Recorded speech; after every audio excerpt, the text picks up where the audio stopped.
Scott Witchart, the Dean of Students, and we have a couple of little presentations preceding the discussions about classes. So we'll start that now. Joanne Leoto from the ATPP folks want to put in their 2 cents. Hi, I'm Joanne Leoto, and this is Charlotte Whitley. I'm the party chair for the After the Prom Party, and the After the Prom Party is a tradition that we do for our Brookline seniors. It's really the last night that they can all really come together. They will be together 5 days later for graduation, but it's the last night we celebrate them. And we do an event over at the Tappan Gym after the prom where their best of prom come back, and we transform Tappan Gym literally, 3 floors of it, all decorated in a theme. This year's theme is decades, so it's Throwback Tuesday, which is on Tuesday after Memorial Day weekend. It takes us Sunday, Monday, and Tuesday to set that thing up, and then we take it all down from 5 a.m. to 7 a.m. on Wednesday. We will be looking for over 100 volunteers that weekend. We also will be doing Monday nights and craft nights to decorate. We have a tremendous team already. We're looking for all kinds of people, worker bees who want to do all kinds of roles. So we have a kickoff meeting coming up March 5th, and we're really excited. So it's a great way to pay it forward. You may want to be with your senior when it's senior year, but it's really fun, and it's one of the biggest community buildings for the parents in our school. So get involved in any way you can, whether you financially support, volunteer, do both. We'd love to have you involved. So thank you. Don't go anywhere. I would put in a pitch here for, you're going to cut you off there. No. Sorry. I really want to put in a pitch for supporting this project.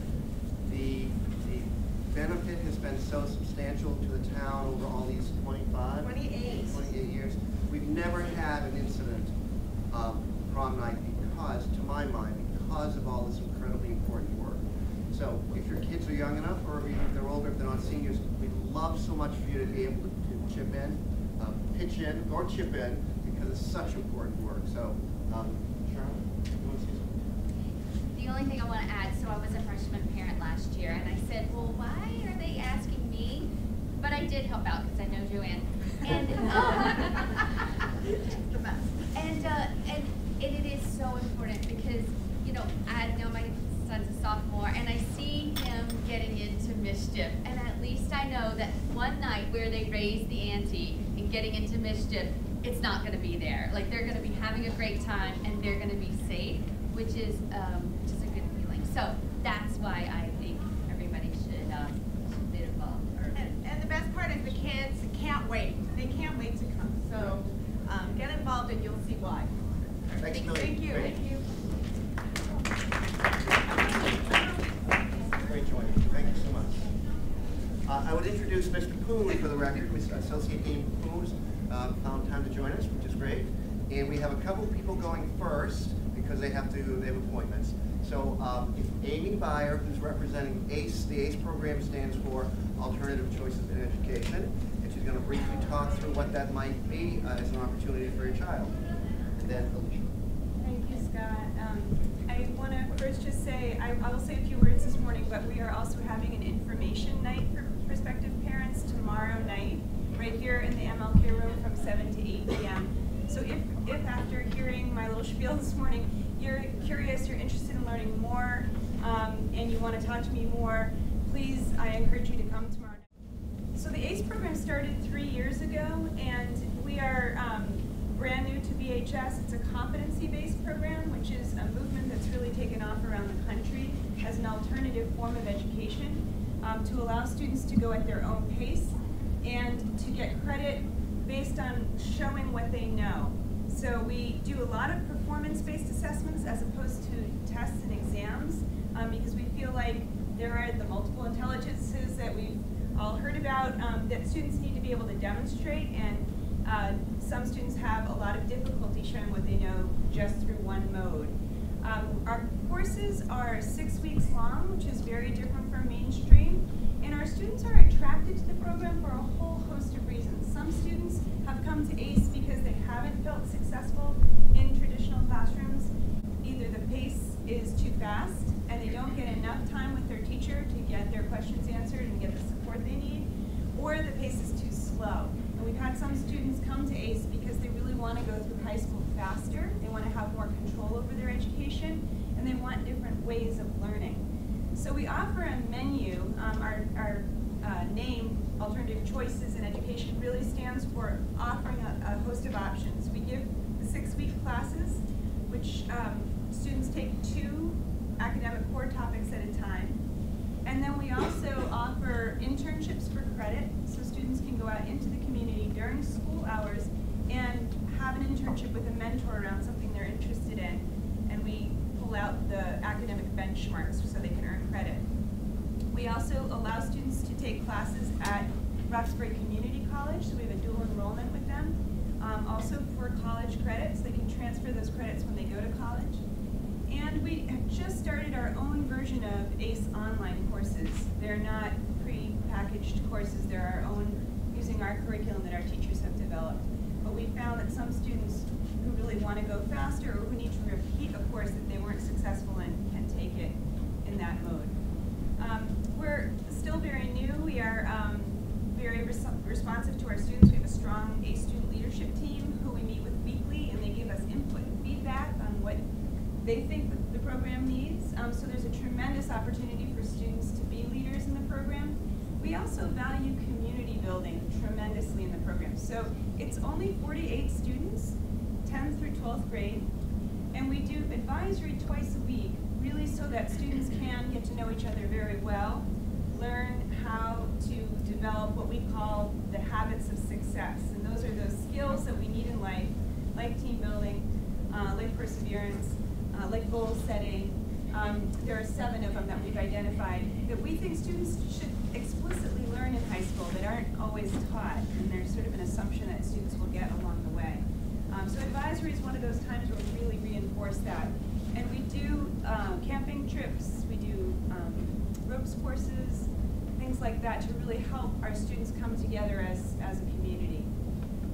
So those are sort of the nuts and bolts of ACE and how we work. I left a few different flyers up here. There's one that has a description of competency-based education and how we work, and then the list of our courses that we offer on the back. They are aligned to the same curriculum that students take in the mainstream, but they are thematic courses because they're only 6 weeks long. So students are doing depth over breadth in the way that we've structured them. We also, I also have some flyers there for students because we're doing a lot of recruitment in the coming weeks, inviting students to come sit in on classes so they can make an informed decision if this feels like a good fit for them. And then of course the information night tomorrow night. One of the questions that I get asked a lot about ACE is, does this affect my child's chances of getting into a competitive college? You know, this is a really different program. How will this show up on their transcript? And the way it shows up on their transcript is just as it would if they were in the mainstream in terms of their grades. So although when they're in the program, they earn levels of competency, which are basic, competent, or highly competent, those get translated into grades on the transcript. So they reflect as C, B, or A. We don't give any D's or E's because we don't believe that students should fail. We believe they should take the class again until they can master the information and show that they know it. So that's the way we work. And we don't, just as VHS does not weight the courses, whether, you know, in terms of the GPA, that's true for ACE as well. So I don't know if I have time for any quick questions, Scott, or should Just a couple. Okay. Yes. What about the SATs? Like, how would these types of classes prepare them for the SATs? Yeah, they're very rigorous courses, so they're prepared just as they would be in the mainstream. We have a large number of students in our program who are also in Steps to Success, and so they can actually be eligible to take the Kaplan courses for a discounted price. So that's something we encourage and we offer. Our math teacher also does a lot of tutoring after school, just for students who want that extra preparation for the math SAT. But they're doing the same test just like anybody else in the building. They take the MCAS, they take PSATs, SATs. We have a special postgraduate planning seminar that we offer for our seniors, where they're getting a lot more intensive support with the college application process. So they meet with our guidance counselor twice a week during their first semester of senior year, so that they can get that support around how to fill out the applications, making sure their families know how to fill out the FAFSA forms,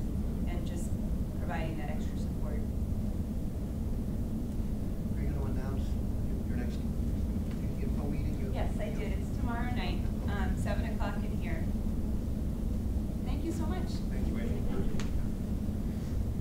Ms. Mitchell or Mr. Kozel, you guys have it out there. Great. Hello, everyone. Amy, stick around for 30 seconds.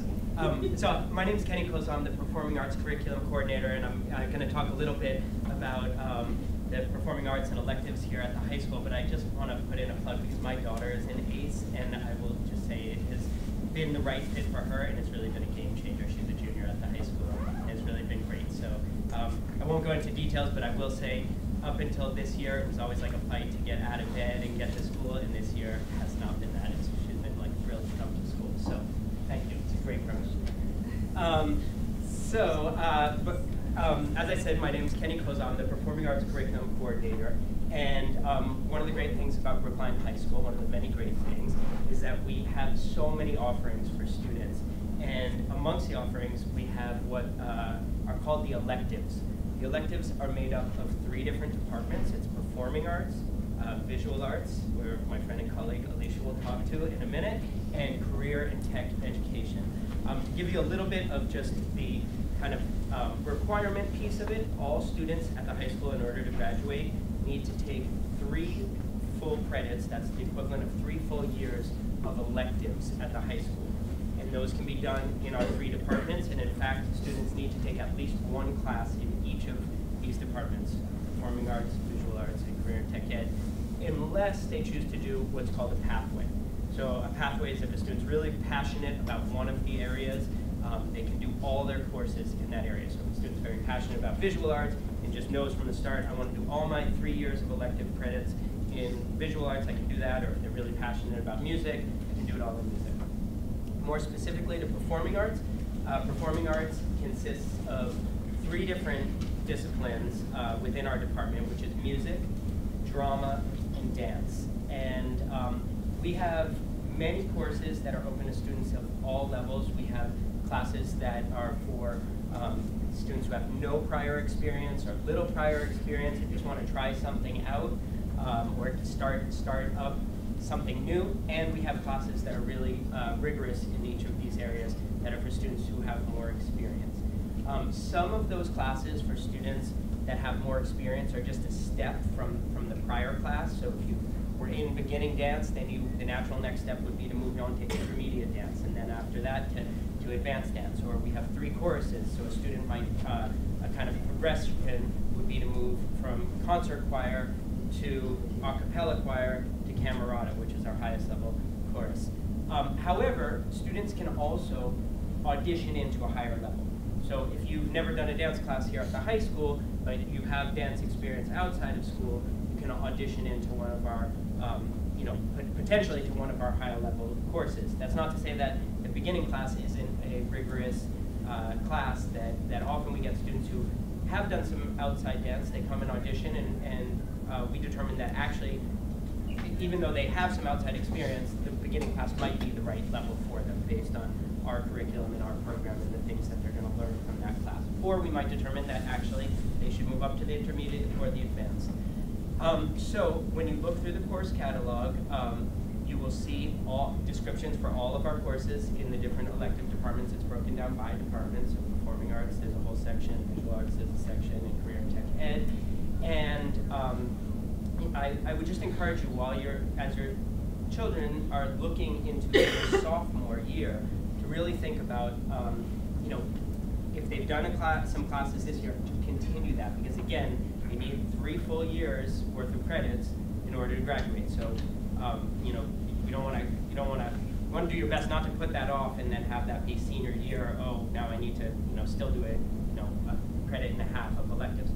I think that's on a technical side. What's more important is that the earlier students get into our classes, it gives them more time to explore their passions or find something new that they become passionate about. And that's something that actually I'm sure you'll hear Alicia talk about, is that we really encourage students to continue something they are passionate about and or find a new passion, which is really something we feel that students get out of our classes is discovering, oh wow, I really love this, and I never would have known that had I not taken this incredible course here at the high school. in terms of our auditions for the audition-in classes, those will all happen at the end of February, beginning of March, and we have a wonderful performing arts PTO group, which is called FOPA, Friends of Performing Arts, and within the next day or so, all the audition information will be listed on their website. So that's Brookline FOPA, F-O-P-A, brooklinefopa.org. And so right now, if you go to their website at the top, you'll see something saying audition info coming by this Friday, but likely it'll be up tomorrow or the next day. So I think maybe I just have time for one question or so. Yes. Two quickly. Yes.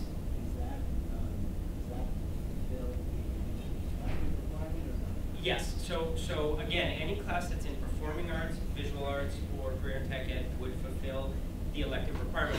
I'm glad you asked that because there are some elective classes in other departments, like social studies. You can take a social studies elective that does not fulfill the elective requirement at the high school. It was really just performing arts, visual arts, and career and tech ed. And also to speak to orchestras, some of our classes, like we have 2 orchestras, but one of our orchestras needs Z block, which is before school. So that's another way for students to fit in some more stuff. That would be, you would fulfill your requirement. And if you've done it for 3 years, hopefully you'll continue to do it for 4. But, okay, quick question.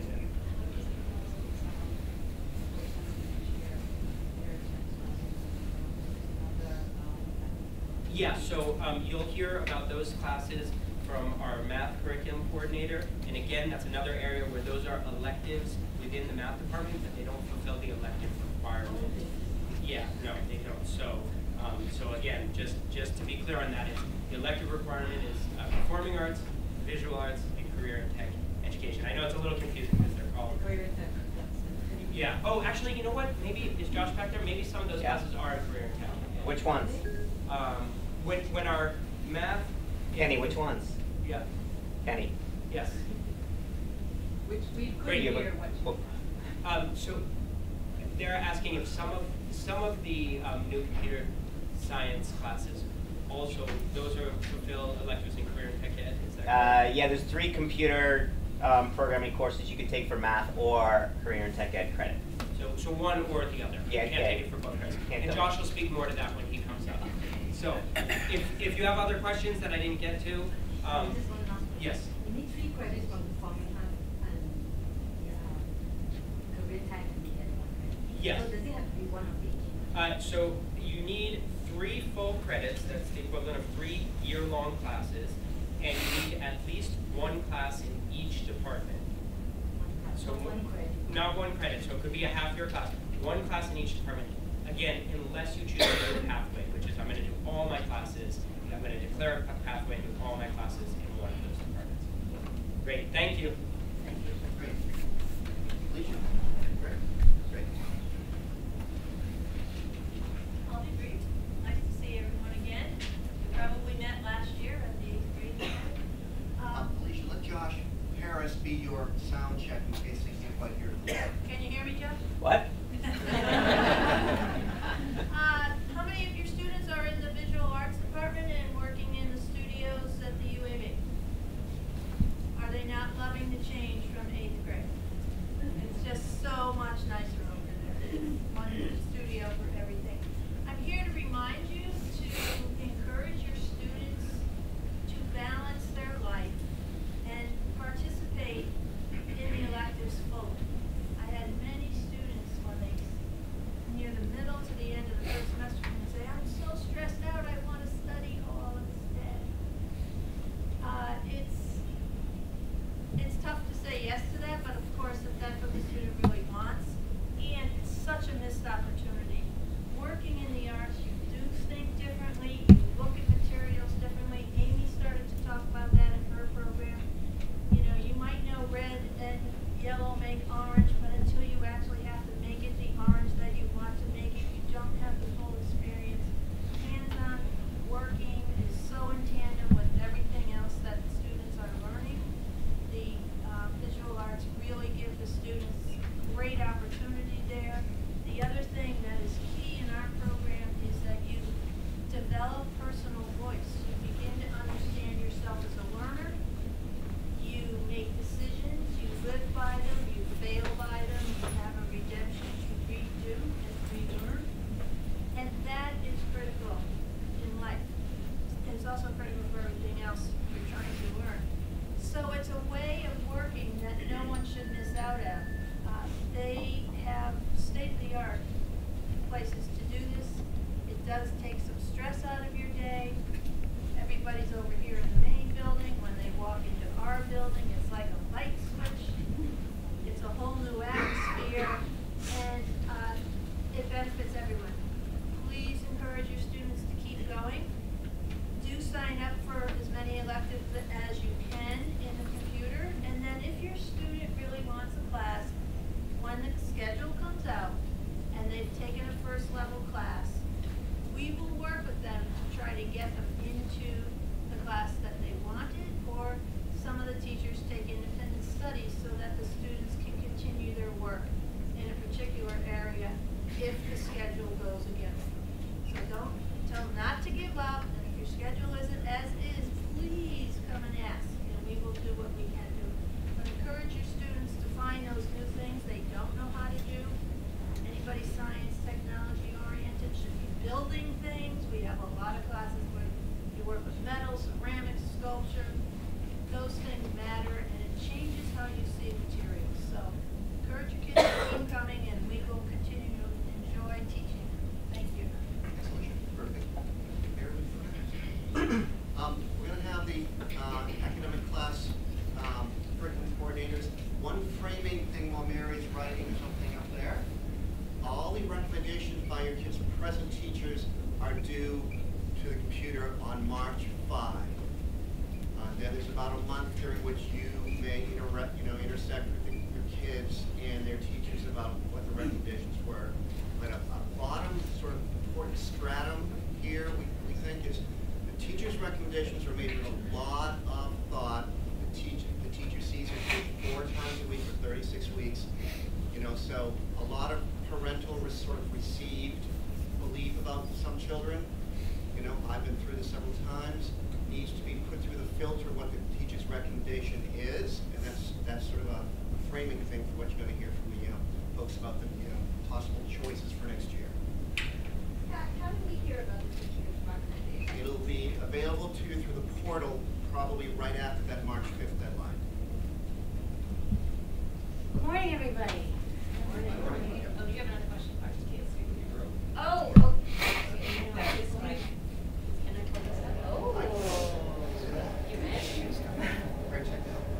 Hi everyone, good morning. Can everybody hear me? Great. So I'm going to be brief too, because really the 9th grade teachers, and I am one of them. I teach 9th grade. My name is Mary Birchnell, by the way, and I'm chair of the English department, but I'm also a 9th grade teacher. And the English teachers will go over all the course choices with freshmen and talk about them and talk about which is the appropriate choice as they talk about what will be the appropriate level recommendation as well. And as you know, we believe that the teacher's recommendations are the best indication of where a student should be, but we also, you have a chance to disagree with that recommendation. If you choose, we feel every student should have a chance to challenge themselves in whatever way they and their families deem appropriate. So, so here are courses. There aren't that many to talk about, so I can be pretty quick. It's World Literature sophomore year, which is a way we hope of having raising the question about what can literature teach us about our own culture, about other cultures, and about ourselves. So, and we read literature focused specifically on other parts of the world, and that is true of all of these electives. There are 2 core texts, Things Fall Apart, and a Shakespeare play happen to be the 2 core texts. And all these courses will read that and do this emphasis on culture and identity in the sophomore year. However, the courses are very different, and we just added these 2 choices a few years ago. We used to only have these 2 choices, and we've added these that I think opens it up a great deal and tailors it a little bit more to student-specific interests. So here's the difference.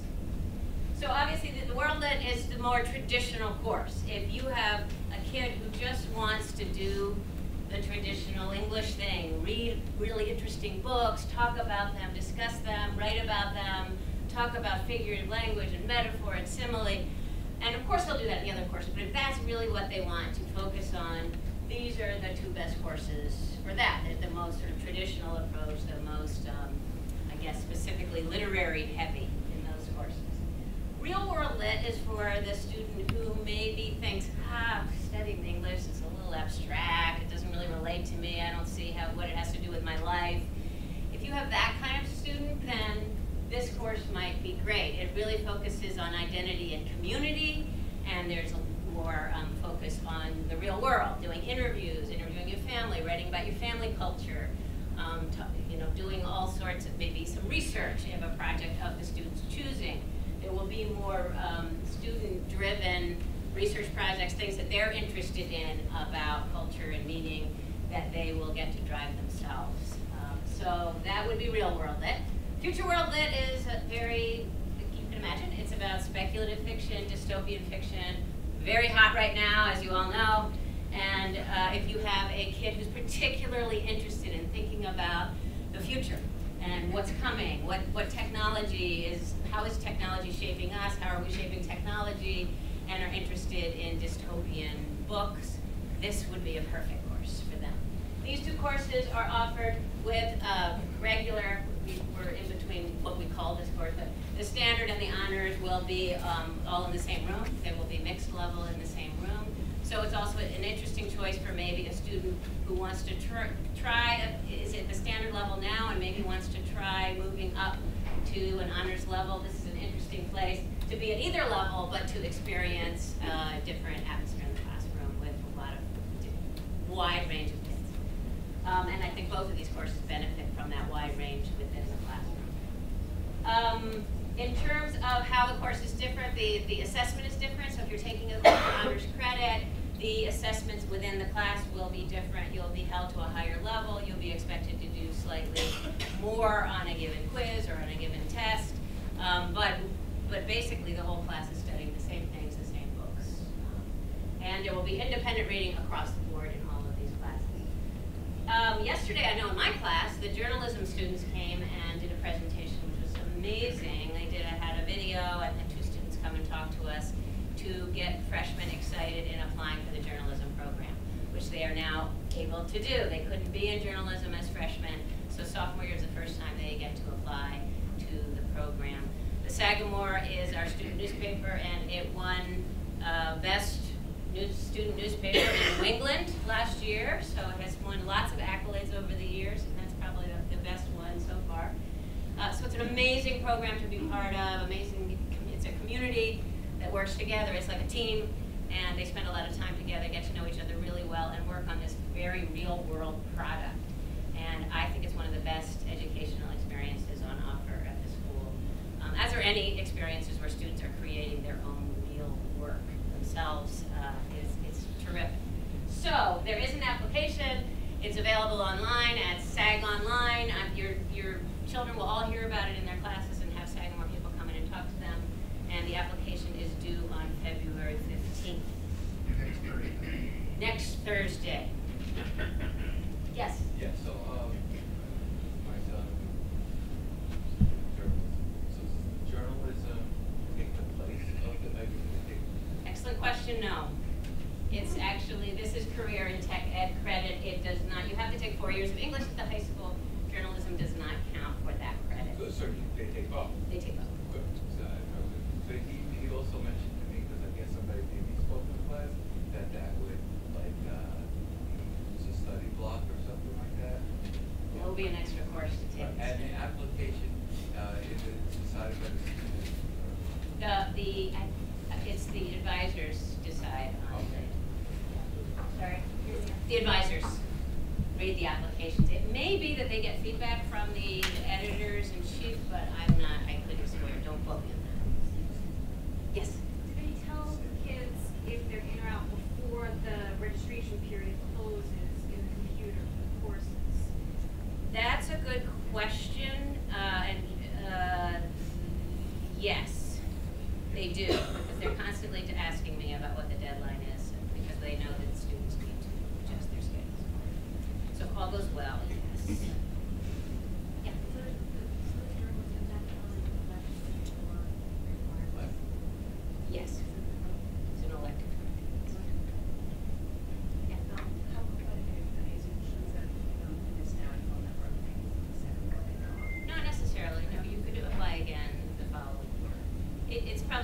easiest time to come in is sophomore year, but there are possibilities that you're gonna like it. And you can always, I should also say, you can always write for the Sagamore. They're always looking for contributing writers, so, and that's another way to get involved. Yeah. Sorry, I don't understand. When you said the honors and standard are combined for real world and future world, do you mean that there's a grouping within it that knows their honors and there's a grouping within it that knows They standard, generally don't know. It's just one mixed group? Just one mixed group. They don't know who's taking it for what credit. The differentiation you said is just then for the world lit? You said what the assessments. These are separate, so these classes, this will be an honors only group, this would be a standard. Wait, you mentioned that the assessment is different, so did you mean just for the world lit? Yes, yeah, sorry, thank you. Yes? Sorry, I'm sure you answered this question already, but journalism one, that essentially doing this academic. Yeah, that is a very good question. Yes. So to be a staff member of the Sagamore, you have to be enrolled in one of the journalism courses. There's Journalism 1 and Journalism 2. So yeah, that is the newspaper is the course, and the course is the newspaper. That journalism one also relies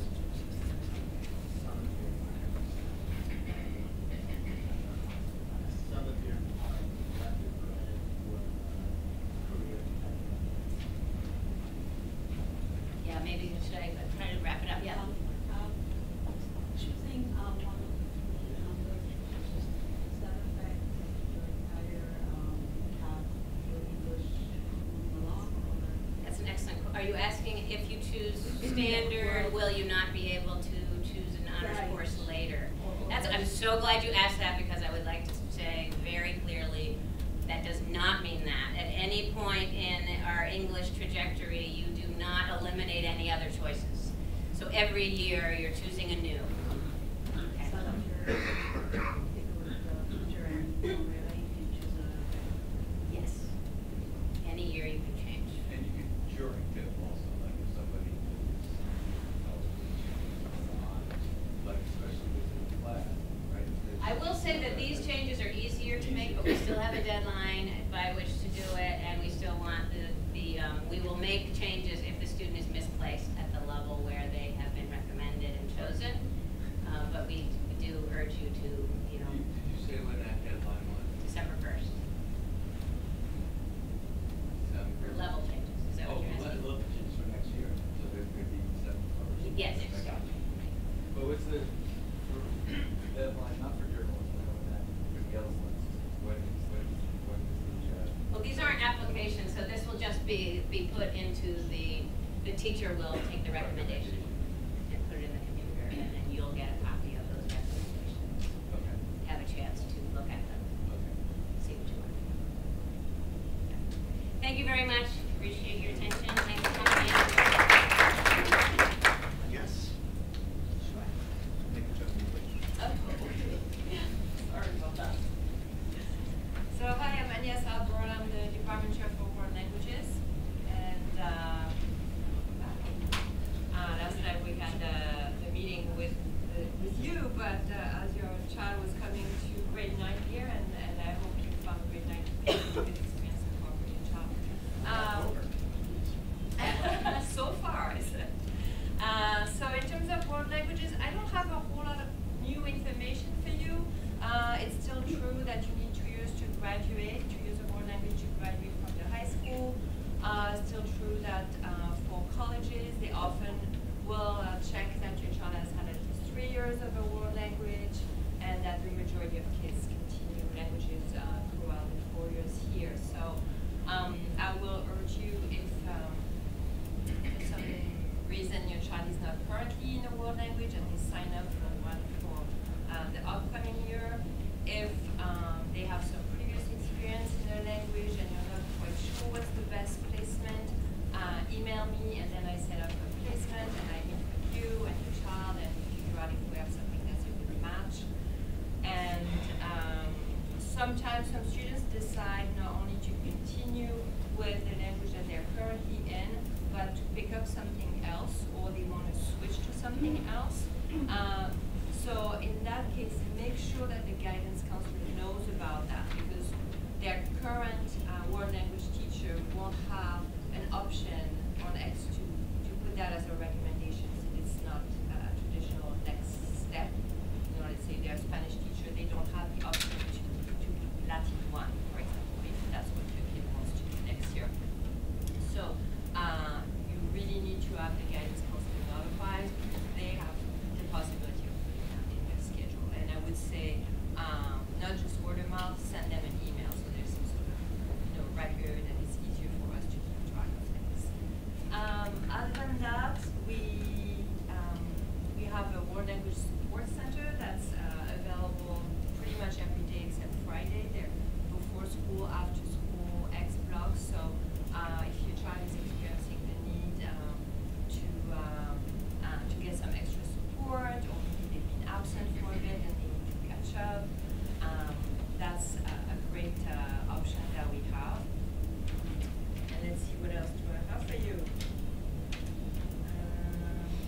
child wants to go up a level from one year to the next? All right, very good question. So, about this time, teachers will have a conversation with your children and talk about what's best for next year. I think the majority of them will probably find that where they are placed is right for them and they'll continue there. Now we have some students who are ready for an extra challenge, and we create what we call an action plan, which consists of observing the class at which level they move in, also give them some extra materials so that they can fill the gaps, and then we check a few times between now and the end of June to make sure they're making adequate progress, entering the other level the next year comfortably. And then also we have some students sometimes that have overreached a bit and they're finding that it's not the right match for them, and so we talk about maybe dropping down their level. So it's all possible. What's really critical, especially if your child is thinking about going up a level, is to be proactive in discussing it with the teacher and looking at the kind of material and support that will help them make it successful. Okay. You're very welcome. Any other questions? All right, well, Really? very good. Wow. I want to just speak briefly on behalf of Mr. Shipment from the history department, while Josh is coming up here, to say that I don't think Gary can come today, but I was delegated, and there's only two choices for 10th grade history: World History Part 2, Honor or Standard. Mr. Barris, World of Math. Show your hand out. All right. Hi, welcome. Thanks for coming this morning. My name is Josh Harris. I'm the math department coordinator here at the high school. Just one thing about world languages, I was listening to that. My son graduated last year, took 4 years of Spanish, went to college, and placed out of his world language requirement in college because of the work he did in the high school. So it's a great experience to take 4 years of a language, even though only 2 years are required. But now I'll talk about math. So 10th grade is really all about Algebra 2. Everyone in 9th grade is doing geometry, and then 10th grade is really the bedrock of high school math. Algebra 2 is the foundation to which everything else kind of stems from beyond, as students really prepare to do more advanced math in 11th grade and in 12th grade, and many of them at the college level. So that's what 10th grade is about, Algebra 2. We, as in 9th grade, we have 3 levels, advanced, honors, and then Algebra 2. So that's really the nuts and bolts of it. Let me talk about a couple things. One, changing levels. So students the curriculum of the 9th grade courses are all the same. So that means that students can change levels after 9th grade. That said, my suggestion would be that if a student is going to move up a level, it's a little more complex in math. It's not that they can just say, oh, I want to take a harder math class. They need to prepare, because students have different learning experiences in those levels, and if they're not used to what those learning experiences are, it makes it a lot harder for them to be successful. So we're going to start this year a couple of different options for kids wanting to move up a level. We're going to prepare some sort of packet that they can work on throughout the spring, maybe containing some assessments from the higher level math class that they, were going into. In other words, if you're in geometry and want to move up to Algebra 2 honors, we're going to give them some geometry honors tests so they can start seeing what assessments at the honors level would look like, and the same for advanced. We'll also give them some, just in general, some more challenging math exercises to work on that are appropriate to the level in which they want to go. So they need to, the idea is to get them used to what types of problems they're going to see at the higher level, so that when they start next year, they can be in good stead. We are exploring also having kind of an Algebra 2, probably just at the honors level, preview course over the summer. So something, we haven't worked out the details, but maybe like a 3-week, not a full summer school course, but something like a 3-week, maybe a couple hours a day, where students can do the same thing that I just mentioned, but in a more structured environment. So seeing what challenge questions look like at the honors level, and also perhaps previewing some of the content at the beginning of the year to ease the transition. So those are a couple different options that students can do, but I would suggest that they do something to prepare for moving up a level. Yeah. So if the honors child is at honors and they was going to say at honors, we can kick that to weekly class? No. That's just for moving up going level. from standard to honors. Yep. Correct. Yeah. And then if they want to move from honors to advanced during the school year, is that what you said spring? During the school year, Spring year, no.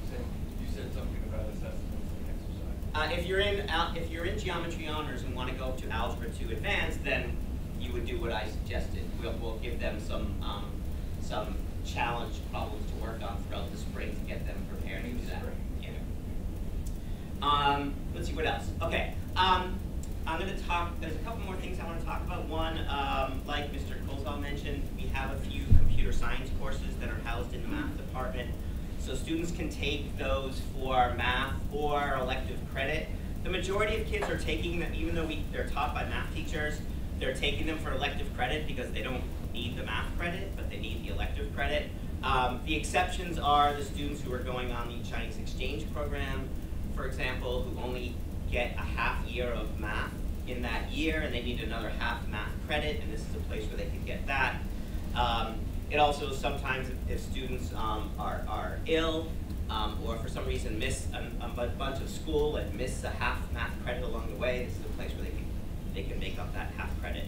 But out of the 25 kids this year that are in, out of the 50 kids each year that are in these courses, 45 of them are taking them for elective credit. So the courses are that we have that you can get math credit for are one's called Exploring Science Education, and that actually is taught not by a math teacher, but you can get math credit for it, and that's just a kind of a basic survey course of computer education. They do some programming, they do some look at software and hardware, they do some web design, just sort of a kind of a topics course. And these are all semester courses, by the way. And then we have a course, we have 2 programming courses. And these courses are very exciting. They're taught by math teachers in conjunction with professionals from the computer industry. So we have 8 people that are connected to Brookline. One is a former Brookline High School student, and the rest are Brookline parents. And they are working with our teachers every day in the class, teaching some lessons sometimes, helping students debug programs, helping us think about what these courses should look like. And it's been a great sort of, one thing I really like about it, it's been a great community-school partnership that we strive for here at the high school. So the 2 courses, one is on SNAP. SNAP is a block-based computer language courses. It's used a lot in computer game writing, a lot in animation. All of the Pixar, Disney animation movies are written in similar types of languages. And then we have a course on Python. Python is a language used in a lot of apps. It's a great, what I was told, but I'm not an expert at all in computer programming, but what I hear is Python is a great introductory computer language. It's a great sort of first language to learn, and can be kind of a stepping stone to further computer science education. You have a question? Yeah. If a student has a background in computer science in general, do you need guidance permission to take Python or like Josh, will you repeat the question? Yeah, the question was, do students need permission, basically, to take these courses if they have some computer coding experience already? Is that about right? Snap, you don't need any experience whatsoever. Python, you do. So Python, it's supposed that you're able to do some coding. A number of our students took Snap in the fall and are taking Python in the spring. So it's a half semester, both courses half a semester? 1 semester, half year. Oh. Yeah. So if you take the Snap course, you can take Python automatically. If you want to take the Python, then what we're going to do is we're going to send out kind of a program that you should be able to write in order to access Python. So we'll say, if you can write this program, then that means you have enough background in coding to be able to take Python. So it's not a permission. Like, you don't need permission to take it. Anybody can take it. But if you have no coding experience whatsoever, have never done any coding, and walk into Python course, you're going to have a really hard time to be successful. We'll send that out so that students can see what they need to be able to do to be ready to take that course. Does that make sense? Okay. Let me finish. We'll get, are these about computer programming? Okay, go ahead. I have one. Just, I know you answered this, sorry. If you take SNAP, that is, yep. That satisfies you with Python. Yeah, if you do SNAP, you're ready for Python. Yeah. Okay. I have one question.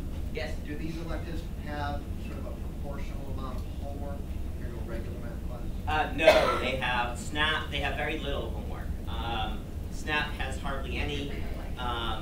Python has some, but none of the homework is they don't need any technology to do the homework. So all of the technology is provided in school.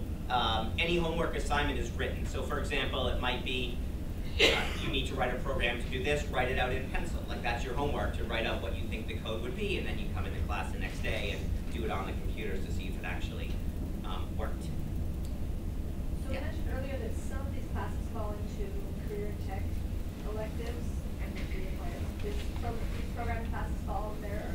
Yes. Or they can do math or career and tech ed credit. Okay. Great. All right. So we do have another option for 10th grade math, 10th, 11th, and 12th, which is called IMP.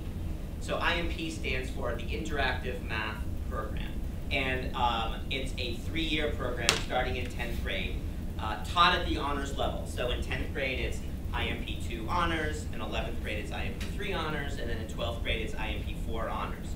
So if you go into the program, you can kind of go out of it if it's not a good fit, but really you're making at least the intent of a 3-year commitment to it. So I have a handout that I will leave up here that answers lots of questions, because it would take me way too long to mention everything that you need to know about IMP. So it has lots of information there, and then if you have questions, more questions, you can email me about it. Our IMP teachers are going into 9th grade classes right now to talk about what IMP is, and so they're doing some IMP work in those classes, and the students who are now IMP now are going into the classes and talking to the kids. So your kids are getting an idea about what this is all about to see if it's a good fit. Very briefly, IMP is a unit-based math program. So there are 4 to 6 units per year. They're all centered around a different theme with a unit problem. The students need to figure out how to solve that unit problem, and then they spend 4 to 6 weeks, 6 to 8 weeks, learning the math that they need to solve that unit problem. So it's very problem-based. It's also very student-centered. It's a prescribed curriculum. We have the textbooks for them, and it's like day 1 they do this in class and this homework. Day 2 they do this classwork, this homework, and all of the classworks and homework go hand in hand and lead to future learning. So because of that, the teachers aren't doing a lot of direct instruction. It's very minimal direct instruction. The students are doing a lot of collaboration, presentations, helping each other sort of further their own math understanding. And so students for whom this is a good fit really need to enjoy working with their peers, really want to be figuring things out on their own and not just to be told what they need to learn, and also feel comfortable speaking in front of their peers because they do a lot of presentations. IMP prepares you for MCAS, for SATs. It prepares you for college level math. So when you go through the IMP program in IMP 4 in 12th grade, you're doing some calculus, not a full year calculus program, but you begin doing calculus so that you're ready to do an introductory calculus course at the college level. Yeah, so again, there's a handout that I have if you have questions about that. And talk to your student at home, because right now, these 2 weeks before February break is when the students from IMP and some of the teachers are going in. So your students should be hearing about it and getting to know about it. So if it sounds like it might be a good fit for your student, have a conversation with them about it and see what they think. And also reach out to your student's teacher. You can talk to me about it, but I don't know your kids, so I can't be super helpful. Your teacher is a person who can say, you know, this could be a really good fit, or no, I don't think this would be a good fit. So that would be the advice I have. Any other questions? Yeah. I have a question. So one thing that we found this year most challenging about math is just sort of rampant cheating in math. So I wondered, are you upping your game for sophomore year in terms of, I don't know, I just am wondering. We worry all the time about student inappropriate behaviors on assessments. I'm a teacher myself, I know this is very hard. Well, we think about why they're doing it and try to have, we've had a lot of conversations with kids about why you would behave in a certain way, and really want to educate them in 9th grade so that it doesn't happen in 10th and 11th and 12th grade. We're not naive. I mean, kids make poor decisions, and it's part of the learning process. But we are constantly thinking about how we can educate kids as to what constitutes cheating and what doesn't, because often there's a fine line between collaboration and cheating, and I think kids don't necessarily see where that line is drawn all the time. So yeah, we work a lot on this with kids and with the department. I would add, if I may, that I have good confidence in all the academic departments paying attention to this issue and working hard to offer kids opportunities to cheat. But at the same time, I would just, urge you all at home to have your kids reflect about what is right and wrong in this kind of academic situation, because the word integrity is something that we care about, as I know you do, but the failures of integrity come back and bite kids in the butt down the line. And urging them to be thoughtful about the choices they make. And it's hard when they're with their peers, we know this, but the one kid who stands up to say, that's not right to do, or walks away is doing the right thing. So it's a big community discussion, not only the academic departments here. I'm not sure, because I'm aware of this. The problem is, are you talking about using technology to cheat? There's a lot of different ways. But let's not fall into that now. Ed has to talk as well. Hey, maybe a few more questions about cheating. Is the level of this IMP kind of like a bridge from honors up to advanced? Where honors? No, is it's now? So I'm curious, like what? IMP is it's a national program that is unleveled at the national level. At Brookline, over the years, we have decided to teach it at the honors level. So students who are in honors or advanced in 9th grade can take IMP 2 honors. If you're in geometry in 9th grade, it's a possibility, but you need to have the student needs to have a conversation with their teacher, because it is moving up a level, and so that's not necessarily a great idea for every student in geometry. Actually, the work style is what's different, not necessarily the content. Right. Right. Okay. Yes.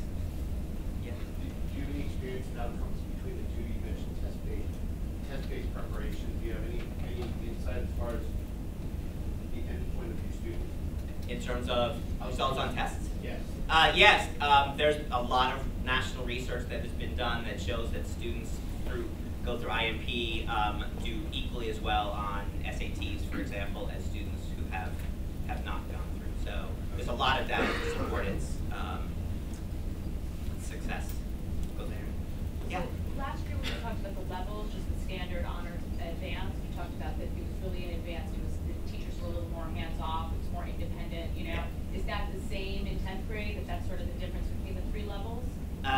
Yes, that is the difference, and in 10th grade the curriculum does diverge, sort of. So at the honors and advanced level, the content is pretty much the same.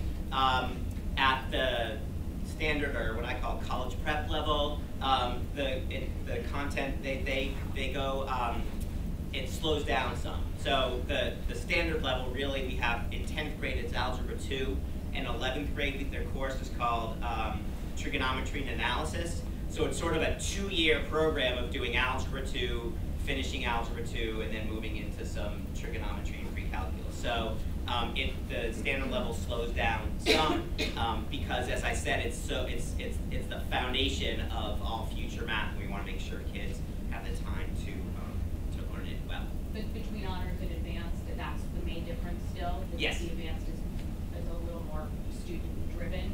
Yes. Okay. Yep. Thanks. Yeah, one more question. Hi, I'm not sure if Jean covered it, but I'm trying to get the difference between the advanced math and the IMP, because what I understood about the advanced math was that it was kind of student-driven, and my son's talking about a lot of collaboration, and so it's less challenging academically, or it's just a different way of delivering content, or? Yeah, thanks for asking that question. I get that question a lot because they are, IMP used to be very different from the way we taught math when it started 30 years ago. It's not anymore. A lot of what is done in IMP we do in our regular courses as well. They just do it to a greater extent, I would say. So in terms of pedagogy, IMP is very similar to advanced math. Okay, but in terms of level of challenge, so it differs in its sort of pace, level of challenge. Those are the two I would say. So advanced still moves very, very quickly, very challenging math exercises that they're working on. IMP honors teaches in a similar way, more slowly, more thoroughly, and not as challenging. Also, I think the difference is in the amount of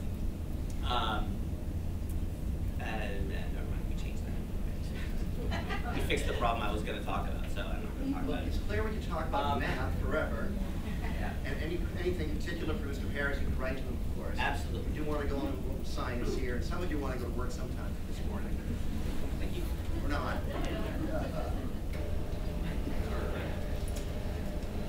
Comes the website. There we go. True scientist. Okay, so I want to direct you to the science page of Brookline High School website. Morning Health Center is available on Route 368 at Reed Lock. So hopefully your children know about that. That's ongoing. I'll click on here. You might recognize some of your kids. We had a video done to help the 8th grade students currently know about what physics is like. So there they are, got that going. So we've updated that. Also, while you're here, so yeah, there is sound, I'm just not distracting us all with it. On the Twitter account, the reason why I have this is because I get many opportunities, not so much for the current 9th graders, but when students ask me, are there any internships out there? There are so many opportunities and so many contests that I put them on the Twitter feed. Even an event that's happening at the From the Booksmith. So all sorts of things like that. Yeah. So heard of a spelling bee? How about a brain bee? This type of thing happens all the time. So I'm constantly putting things there. And when I was double checking this morning, I got my first question from somebody out there in the internet about environmental science, because apparently they overheard a Brookline High student making a snide, well, it's basically teenage humor about the environment. So I got a nice, interesting little response there. So hopefully that'll make you go and check it out and follow me too. So nonetheless, that's that. Down here, course selection documents. Hopefully you know that we go from physics to chemistry to biology and then optional science courses. So you click on this document right here. It's a letter that will be handed out to every student but I thought I would just zoom in on this because our 3 courses are Chemistry 1, Chemistry 1 Honor, and then Chemistry LBC Honor. Again, your students, teachers will be making recommendations here, but there's a lot to know. So what we've done is we've kind of put things in categories. Chemistry 1 and then homework in Chemistry 1 consists of both guided reading with key questions and things like that all the way down. Chemistry 1 Honor is the course that relies on students having very good math skills. And then there's a lot here as well, because students are starting to wonder what optional courses they want to take as seniors. So this is the time where you might want to have your students think about all of the courses that they want to do over the next few years. Because by the time they become seniors, if they have many of their electives done, if they've found a passion in visual arts, they can go that way. We have courses that will also speak to that. It's called Drawing for Understanding in Field Science. It's a semester course where students will learn a bit about biology and learning from observations, as well as some art skills. And you can take that for science or art credit. So there are many options along both those lines. Chemistry 1 LBC Honor. You might be thinking right now after the presentation with math, is this like IMP math? No. It's not like IMP math because IMP math becomes its own program, but the idea is that it's from, I know it says it in here somewhere, LBC stands for Living Biochemistry. It's a textbook that has inspired the name. It's a very different way to go about learning about chemistry. It's still at the honors level, but the course is very different in the fact that students will work together, they will work in groups much more. But it's not that a lot of people feel as though this stands for lab-based chemistry. No, there are the same number of labs, the same number of lab experiences. It's just a different way of going about it. So instead of in Chemistry 1 and Chemistry 1 Honor, where students will go to a separate laboratory setting, by and large, in Chemistry LBC, we will have shorter laboratory experiments, hopefully more frequent. It's depending on the unit, we do things a little differently. But imagine that students in the LBC Honor will do a brief observation with small amounts of chemicals, and then they will go back and do activities, but they're not told the answer right away. And so I think the students who do the best in LBC Honor are students who are very willing to discuss and grapple with a problem and are more comfortable working with it on their own and not being told the answer right away. So they have to be patient, they have to be willing to learn from observations and from finding patterns, and willing to really work in groups. So if students are just, they want to, and if they're more independent thinking, they learn from listening, working with people. It's not that, we want kids who are afraid of people going in Chemistry 1 Honor. But you need to be able to really have those discussions and help lead everybody to understanding. Okay, if that is too confusing, I came prepared. This question is very, very frequent. So, right here it says, video link, which chemistry course do I choose? And here's another video where I had some students tell us the difference between Chemistry 1 LBC Honor and Chemistry 1 Honor. And it's from their perspective about the differences there. And so I would encourage you to go to this video and also to talk to your student about these differences and what the teacher has recommended. But also, before I forget, repeat at some point how to get to that page.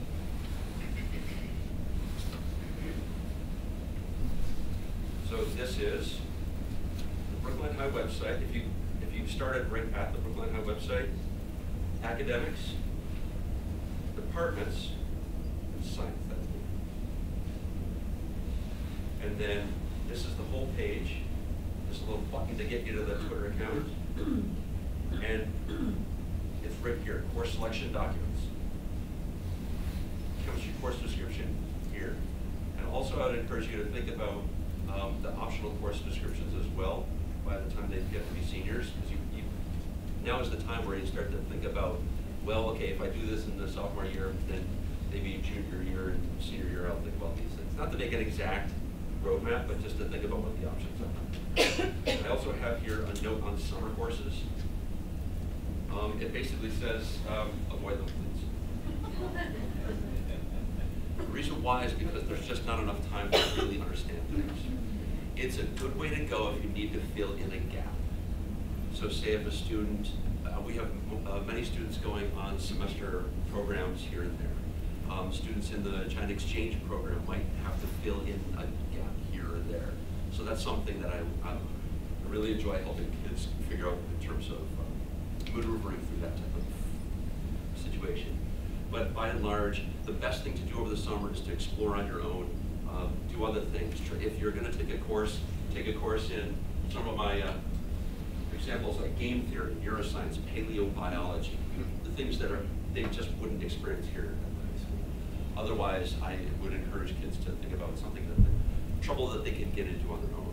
For crying out loud, kids don't even go outside anymore and look at the moon. So I would encourage that type of behavior. Yeah, I'll take any questions. Yes, sir. I saw that it said that if you're taking chemistry LBC, it said that you have to be taking algebra 2. Does that mean if you're taking IMP, it's not, or is IMP also?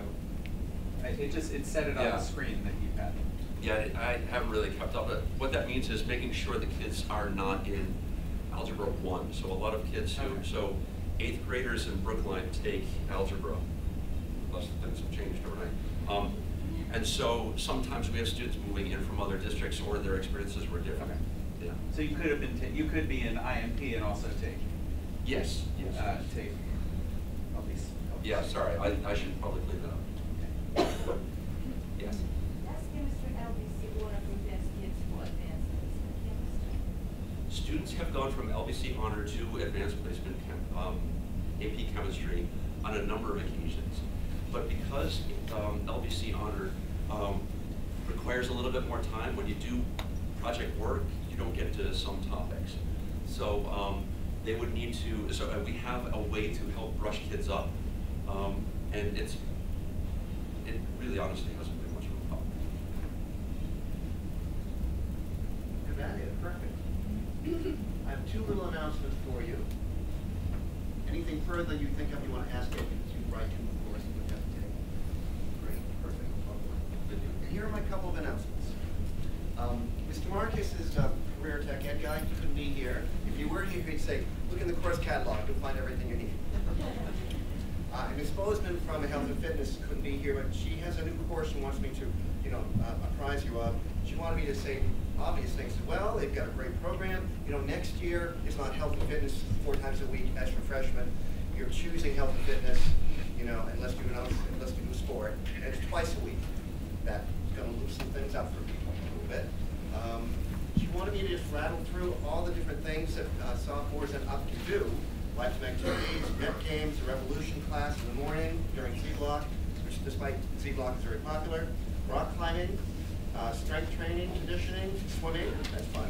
Tennis, and above, the most popular would be, come on now, yoga. You win the prize.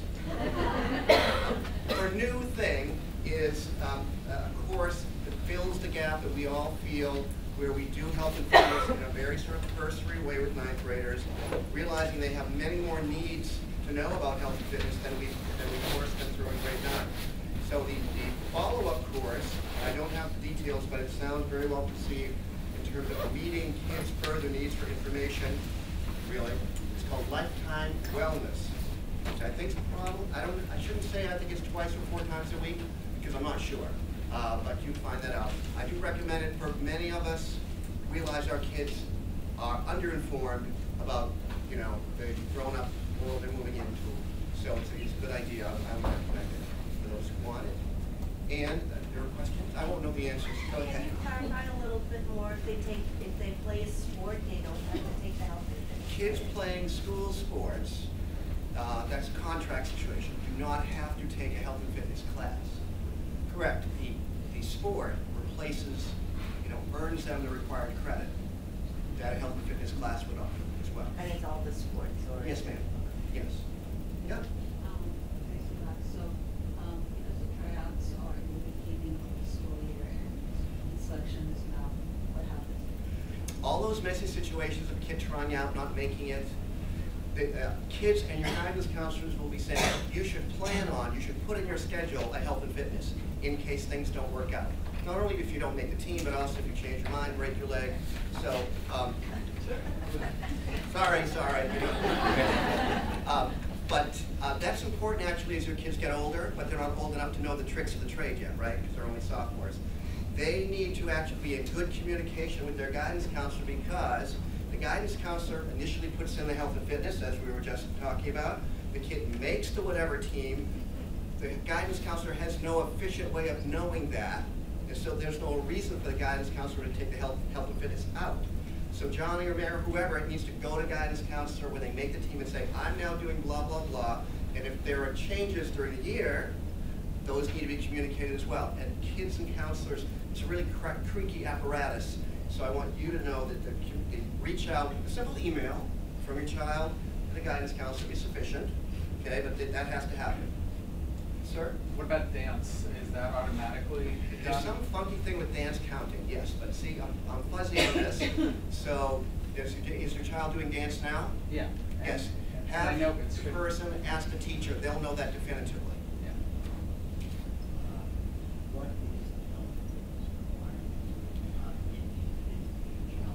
If it's no sport on the table, the state requires a half year of health and fitness each and every year. Period.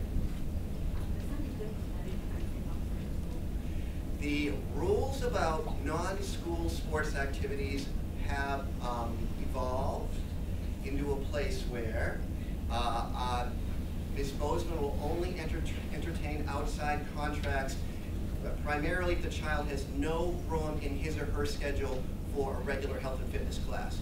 And that's a change, but theoretically we approve of this, we agree with this, because we think our health and fitness content in the classes is of value. And so I understand, as a former coach myself, all the intense work that entails, but it's a more complicated process than it might have been in the past. So he or she should be talking to Ms. Bozeman or to me, and we can work through that. Yeah, well, let's health and fitness question. My question is, health and fitness is during school day. Correct. While sports are out. Correct. Okay. Yes. Ma'am? And so if they do a sport one season, that's fine for the year? The one sports season, for example, in fall, covers their obligation for the whole year. Okay. Thanks for asking. Yeah?